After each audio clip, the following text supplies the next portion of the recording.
और बात प्रेम की हो रही है। और प्रेम अलग अलग लोगों की जुबान पर, अलग अलग लोगों के जहन में अलग अलग मायने रखता है। किसी के लिए प्रेम पूजा है, किसी के लिए प्रेम शारीरिक है, किसी के लिए प्रेम आध्यात्मिक है, मानसिक है, अलग अलग चीजें हैं।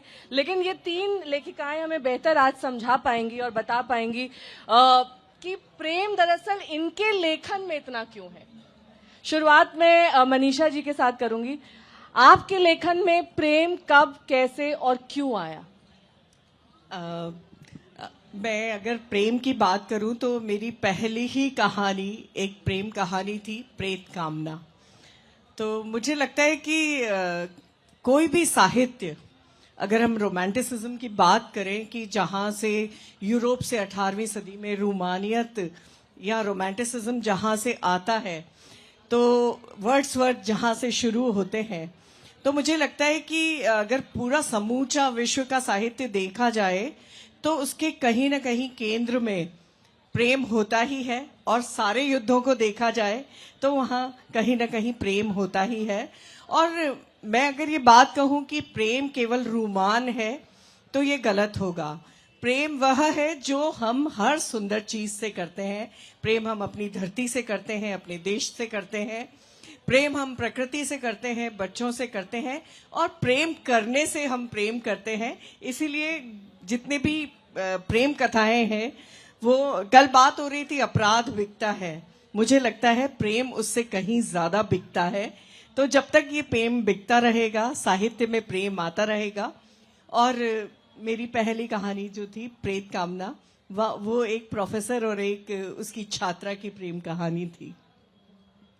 रश्मि जी, क्योंकि मैंने ये सवाल मनीषा जी से पूछा है और अलग अलग लोगों का जो इंटरप्रिटेशन होता है प्रेम का, वो चल रहा है, आप यूज करिए खाली उसे जी।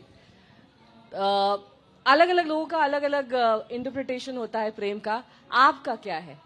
क्यों आपके लेखन में प्रेम आया और कैसे आया? और जैसा कि उन्होंने कहा कि प्रेम सिर्फ व्यक्ति से नहीं होता, प्रेम अपने धरती से, अपने देश के लिए, अपनी प्रकृति से, किसी के लिए भी हो सकता है। मेरे ख्याल से प्रेम के साथ ही हम जन्मते हैं, वो माँ के गर्भ में ही हमारे अंदर कहीं आ जाता है।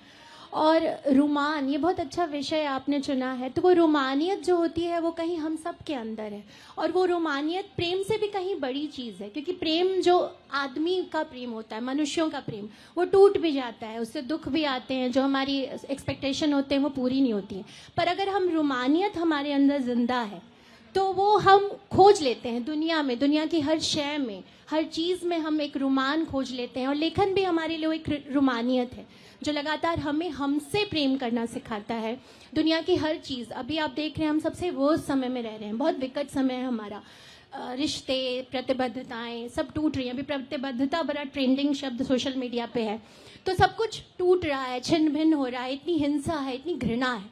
पर अगर उसमें हम अपने रोमान को जिंदा रखें ना, अगर हम ये देखें कि हमें इसमें से सुंदर चुन लेना है, हमें इसमें से जो सबसे आकर्षक है उसे बचा लेना है, और वो सबसे सुंदर चीज़ प्रेम है जो हमें हर हाल में बचा के रखनी चाहिए, अपने अंदर भी और दुनिया में जो भी हमसे इंटरेक्ट करें, हमारे पाठक, हमारा परिवार, जो हमारे लेखक हैं। तो मुझे लगता है कि प्रेम है इसलिए हम लिख पा रहे हैं। तमाम विपरीत चीज़ों के बीच भी हम उस एक शय को खोज निकालते हैं जो प्रेम है और जो हमें लिखने के लिए बाध्य करता है। तो मेरे ख्याल से हम लिख ही पा रहे हैं क्योंकि प्रेम है। प्रेम को हम बचा लेते हैं किसी भी तरह। और ये आपका जो लेखन है उसमें कुछ पंक्तियां यहाँ पर मैं कहना चाहूंगी। कितरा और तुम्हारी पीठ का पर लिखा मेरा नाम, जिंदगी की कशिश थी ये जो मौत पर भारी था। अब बात क्योंकि प्रेम की हो रही है और सेशन का नाम है थोड़ा रोमान हो जाए, थोड़ा क्यों, ज्यादा क्यों नहीं, क्यों नहीं ये नेहा जी, अगर मैं इस बात को ऐसे शुरू करूं कि हम लोग कुछ भी क्यों लिखना चाहते हैं, शायद कुछ हमारा ध्यान आकर्षित करता है कोई चीज़ या हमें विचलित करती है, तब हम उसके बारे में कुछ लिखना चाहते हैं। बहुत पहले से मुझे ये चीज़ बहुत ज़्यादा अट्रैक्ट करती थी कि जिनके लिए जान भी देते थे 5 साल बाद बोरियत लगते हैं वो लोग भी, जिसके लिए आसमान उठा देने को भी तैयार रहते थे। तो मुझे बहुत जल्दी ये बात स्ट्राइक की कि प्रेम एक ऐसा एसेट है जिसका डेप्रिसिएशन बड़ा फास्ट है, और ये बड़ी आयरॉनिकल सी बात है।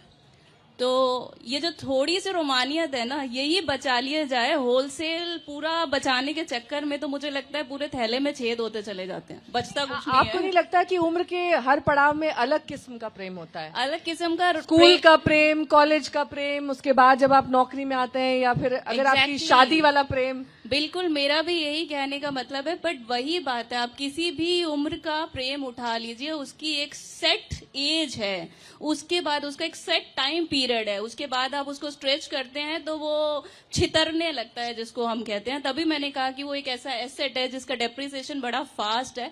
और आदर्शवादी होके हम बहुत बातें करते हैं कि प्रेम बहुत छल से रहित है, या प्रेम बहुत प्योर है, पर 90% केसेस में प्रेम के बड़े सेट रूल्स हैं, जो उन्हें फॉलो नहीं करते वो गेम से बाहर हो जाते हैं। ये भी नहीं, आपको नहीं लगता ओवर द जनरेशन प्रेम की परिभाषा ही अलग होती जा रही That's why I है? said हमारे ना। माता पिता का प्रेम अलग था, आज जो बच्चों का प्रेम आप देखते हैं व्हाट्सएप जनरेटेड है या फिर सोशल मीडिया जनरेटेड है। तभी मैंने बोला कि अब ये पावर गेम में ज्यादा तब्दील हो गया है, प्योरनेस इसमें से खत्म हो गई है। और जो आपने हमारा शीर्षक हमारा है जो थोड़ा सा रोमानी हो जाए, मुझे लगता है बस उस रोमान में ही वो इतनी प्योरिटी बची हुई है कि बस आप उस रोमान तक ही रुकें।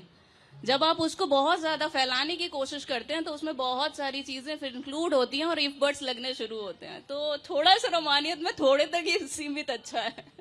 जब आपने मनीषा जी प्रेम आधारित चीजें लिखना शुरू किया, बहुत सारे लोगों ने आपको जज भी किया होगा कि हो सकता है नो आपका कुछ हिस्ट्री रही हो, कुछ ऐसा बैकग्राउंड रहा हो, तभी ऐसा लिख रही है। उस चीज से कैसे आपने अपने आप को उबारा और फिर भी लिखती गई और किसी की परवाह नहीं करी? बिल्कुल, सबसे पहले लेखक के सामने यही सवाल आता है, उसकी कहानी में लोग अपने आप को किसी और को ढूंढने लगते हैं। मेरी एक कहानी है, लिली के फूल, एडोनिस का रक्त और लिली के फूल। वो 3 लोगों के बीच में दैहिक संबंधों की एक कहानी है, जिसको लेकर मुझे बहुत जज किया गया, क्योंकि वो एक युद्ध के परिप्रेक्ष्य में एक कहानी चल रही है, जहां 3 लोग आपस में एक प्रेम में 3 लोग हैं और एक लव ट्रायंगल है। मतलब लव ट्रायंगल नहीं है, उस एक रात में 3 लोग एक साथ हैं उस स्टोरी में है, उस कहानी में, और उनके पैरेलल एक युद्ध चल रहा है। तो ये कहानी हंस में छपी थी और इस कहानी को लेकर बहुत सारी बातें हुई और उसको लेकर जज करने की कोशिश की गई, उस पर बहुत सारे सवाल उठे। लेकिन मुझे लगता है कि कहानी लिखकर लेखक को उन्मुक्त होकर लिखना चाहिए और कहानी लिखने के बाद लेखक को उस कहानी से बाहर निकल आना चाहिए। उसके बाद वो कहानी पाठक की होती है कि पाठक उसको कैसे लेता है। उस कहानी में जो प्रेम है, उस कहानी में जो एक किस्म की तात्कालिक लस्ट है, उसको पाठक कैसे लेता है। तो जब इस कहानी को लेकर बहुत सारे सवाल उठे तो मैंने इस कहानी से अपने आप को पाठकों को सौंपकर इस कहानी से अपने आप को अलग कर लिया था। लेकिन कई बार ये होता है कि आप कहानी को छोड़ देते हैं, कहानियां आपको नहीं छोड़ती। तो ये सवाल मेरे हर इंटरव्यू में पूछा जाता है, लेकिन मुझे लगता है कि मेरे पास इसके बहुत सारे जवाब हैं। तो प्रेम को लिखने की और प्रेम को दर्ज करने की सीमाएं क्या होनी चाहिए? क्या इसकी कोई सीमा है? मुझे नहीं लगता कि कोई सीमाएं होती हैं। आज के समय में हम प्रेम और अगर हम देखें कि संबंधों को लेकर LGBTQ और असेक्सुअल लोग भी आने लगे हैं इसमें, तो मुझे लगता है कि प्रेम की कोई सीमाएं नहीं होती। जहां भी जिस भी कोने में प्रेम पल रहा हो, उस प्रेम को अभिव्यक्त होना जरूरी है, चाहे तो उन व्यक्तियों द्वारा अभिव्यक्त हो, चाहे वो किसी और जो उस प्रेम को देख रहा परख रहा है वो उसे लिखे। तो मुझे लगता है कि इस संसार में जहां भी किसी भी कोने में किसी भी किस्म का प्रेम अगर हो रहा है तो उसे दर्ज किया जाना चाहिए, क्योंकि प्रेम के आयाम असंख्य हैं, प्रेम करने की वजहें असंख्य हैं, प्रेम में होना आपको असंख्य बनाता है। आपके दौर के प्रेम में और आज के दौर के प्रेम में आप क्या अंतर पाती हैं और क्या इसके बारे में आप कभी लिखना पसंद करेंगी? लिखा भी है। मेरा नॉवेल वह साल 42 था, प्रेम के डिफरेंट शेड्स पर ही है। एक्चुअली मेरे पीढ़ी का भी नहीं, दादी नानी की पीढ़ी से शुरू होकर उससे भी पहले से लेकर आज जेन जी, मेरी बेटी बैठी है सामने, जेन जी के प्रेम तक की बात है। जनरेशन जो कहते हैं उसका ही डायलॉग है कि हम बोलते नहीं, इमोजीज में बात करते हैं। तो बिल्कुल इनकी भाषा समझ के परे है, और ये हमारे लेखकों के लिए भी चैलेंज है कि अभी अभी हमें इनसे इंटरेक्ट करना है, हमें इन्हें बताना है कि प्रेम क्या है। क्योंकि ये बात सच है नेहा कि इनकी पीढ़ी जिस प्रेम को जी रही है, या जो प्रेम इनके पास पहुंच के आ रहा है, उसमें मेमोरीज नहीं है। वो व्हाट्सएप और स्नैपचैट है जो बस खोलते ही खत्म हो जाता है। वो इंस्टेंट है, वो बहुत इंस्टेंट नूडल है, वो इंस्टेंट ही और खत्म हो जाता है, इंस्टेंट ही शुरू हो जाता है, और 2-4 दिन बाद वो हवा भी हो और वो जाता है। बहुत उसकी कोई याद नहीं, उसके कोई आंसू नहीं, उसका बिल्कुल कोई दर्द नहीं हमारी पीढ़ी ने जो प्रेम देखा, जो आई थिंक 2000 में हमारा चल रहा था प्रेम वाला समय, शाहरुख खान हमारा आदर्श हुआ करता था, दिल वाले दुल्हनिया ले जाएंगे, और उसके बाद की तमाम। तो मुझे लगता है कि उस समय का प्रेम चिट्ठियों वाला प्रेम था, वो टेलीफोन बूथ, उस समय तक फोन उतने पॉपुलर नहीं थे, पीसीओ जाकर फोन करना पीसीओ पड़ता जाके था, एक फोन के लिए हम और वो तरसते समय थे। का वेट करते थे जब पीसीओ में रेट्स कम हो जाते तो मुझे थे। लगता है कि वो इतनी तरस थी ना उस प्रेम में, इतनी आकुलता थी, और हम इतने तरसते थे बात तक करने के लिए कि वो आकर्षण बना रहा। आज की पीढ़ी वो आकर्षण खो देती है, क्योंकि इनके बीच वो बहुत उपलब्ध है, वो प्रेम वो हर जगह है, और वो जितना ज़्यादा उपलब्ध होता जाता है वो उतना महत्व होता जाता है। और दूसरे, इनके पास ऑप्शंस बहुत हैं, हमारे पास ऑप्शंस नहीं होते थे, और हमारे पास फिर भी वो कमिटमेंट वाली बात थी, यार दिल दे दिया है, जान भी तुझे ही देंगे अब। लेकिन अब वो बात नहीं है। अब तो जो गाने भी आप देख लीजिए फिल्म इंडस्ट्रीज में आते हैं कि तू नहीं कुछ और सही, एक रात की बात है, चल इश्क लड़ा लें, सब इस तरह के गाने। तो अब देखिए पूरा शिफ्ट है, पैराडाइम शिफ्ट है इन चीज़ों में। और यहाँ हम लेखकों के लिए चैलेंज है कि हम नॉस्टैल्जिक होते हैं, हम प्रेजेंट में आते हैं, लेकिन फिर ये भी है कि हम ये नहीं कह सकते कि हमारे समय में ही प्रेम था। ह्यूमन माइंड जो है बहुत डार्क होता है, ह्यूमन हार्ट उससे भी डार्क होता है। हो सकता है कि यार हम जिससे प्रेम में हो, कहीं एक साथ 2-3 और जगह पीसीओ पे लगा रहता हो लाइन में, तो ये नहीं कह सकते, दिल ही है, किसी पे भी आ जाता है। तो जी लीजिए बस जितने देर वो प्रेम आता है, लेकिन बहुत ज़्यादा उससे आशा मत रखिए, नहीं, क्योंकि दिल टूटता है तो बहुत दर्द होता है। ठीक है, जब वो आया बस उतनी देर का था, सुंदर था, लेकिन अगर आप ये सोचेंगे कि वो हमेशा के लिए है तो शायद बहुत दुख होगा। सुषमा जी, क्या इस बात पे बहुत डिबेट भी हो चुकी है, क्या एक वक्त में एक ही व्यक्ति से प्रेम हो सकता है, या फिर अलग अलग व्यक्तियों से अलग अलग लिहाज में भी प्रेम हो सकता है?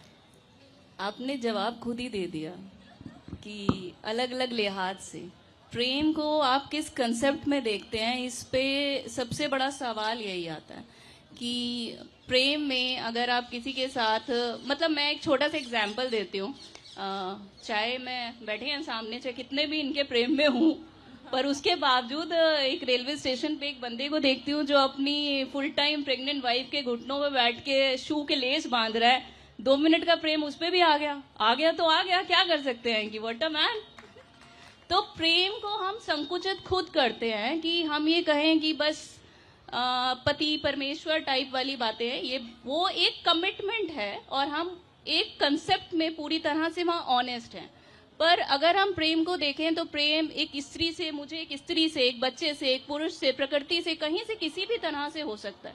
अगर हम उनके लिए केयरिंग हैं तो वो भी एक तरह का प्रेम है। अगर हम उनके लिए कुछ करना चाहते हैं आगे बढ़ के किसी भी तरह से समाज में भी, तो वो भी एक प्रेम से ही, संवेदना से ही तो प्रेम